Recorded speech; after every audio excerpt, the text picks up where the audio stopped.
मोहब्बत के नशा दिल के गजब बेमारी है।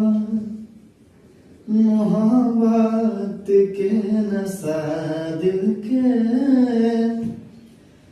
गजब बेमारी है।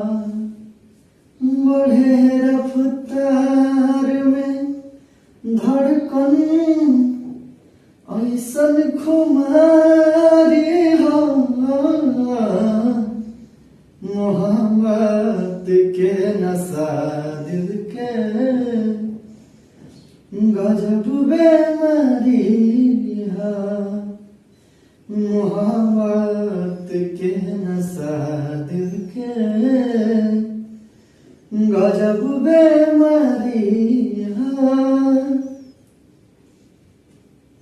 कि कुह के मन रोवे अखिया हंसी के ओट लेके।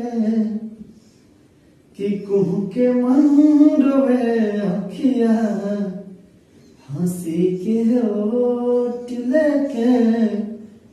मगर इजहार ना होके इहे लाचारी